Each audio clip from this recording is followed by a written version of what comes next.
प्यारे भक्तों, आज की वीडियो है कर्माबाई की खिचड़ी की कहानी। ये कहानी है भगवान कृष्ण की प्रिय भक्त कर्माबाई की।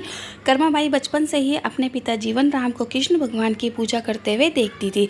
वे कभी भी कृष्ण भगवान भोग लगाए बिना भोजन ग्रहण नहीं करते थे। जब कर्माबाई 13 साल की थी तब एक दिन जीवन राम को तीर्थ पुष्कर स्नान के लिए जाने की इच्छा हुई। साथ में उनकी पत्नी ने भी पुष्कर स्नान की इच्छा प्रकट की। जीवन राम अपनी बेटी को भी ले जाना चाहते थे, लेकिन दुविधा यह थी कि अगर वह सब घर बाहर गए तो भगवान कृष्ण को भोग लगाएगा कौन। तब जीवन राम ने इस नित्य कर्म की जिम्मेदारी अब कर्माबाई को सौंपी और कहा कि देखो बेटी कर्मा, सुबह भगवान कृष्ण को भोग लगाने के पश्चात ही तुम भोजन ग्रहण करना। कर्मा ने भी अपने पिता की हाँ में हामी भर दी। अगले दिन सुबह कर्माबाई ने उठकर सबसे पहले गुड़ और घी डाल के बाजरे का खिचड़ा बनाया और भगवान कृष्ण की मूर्ति के सामने रख दिया और बोली, भगवान, मैंने आपका भोग रख दिया है, आपको जब भूख लगे तब खा लेना, तब तक मैं घर के काम पूरे कर लेती हूँ।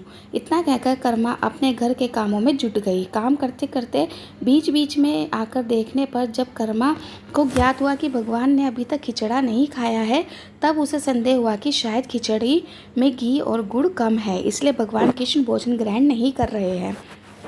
तभी कर्माबाई ने खिचड़ा में थोड़ा गुड़ और घी मिलाया और मूर्ति के सामने बैठ गई।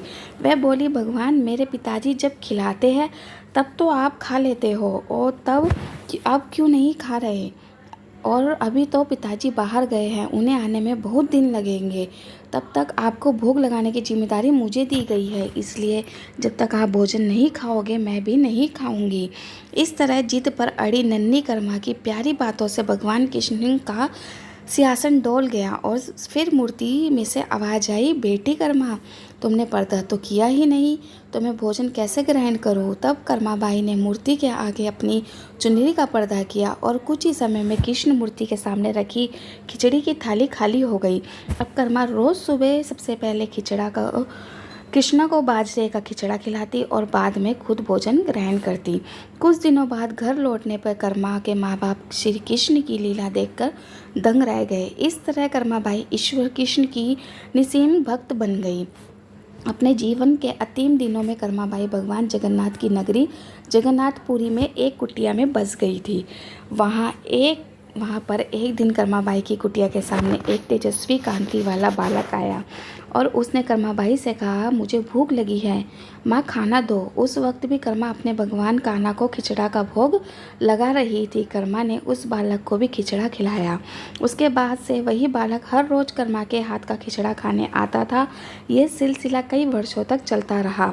वह बालक कोई और नहीं, स्वयं जगन्नाथ भगवान थे, क्योंकि जिस दिन कर्माबाई देहांत हो गया उस दिन जगन्नाथ भगवान की मूर्ति की आंखों से आंसू बह रहे थे और उसी रात मंदिर के पुजारी के स्वप्न में जगन्नाथ भगवान आए और अपने दुखी होने का कारण करना बताया कि उनकी परम प्रिय भक्त कर्माबाई गोलोक सुधार गई है। मैं रोज़ सुबह उसके हाथ की खिचड़ी खाता था, अब मुझे खिचड़ी कौन खिलाएगा? अगले दिन से मंदिर के पुजारियों ने निर्णय लिया, भगवान को रोज़ बाजरे के खिचड़ा का भोग लगेगा और उस भोग का नाम दिया गया कर्माबाई की खिचड़ी। प्यारे भक्तों, वीडियो अच्छी लगी तो वीडियो को सब्सक्राइब करना।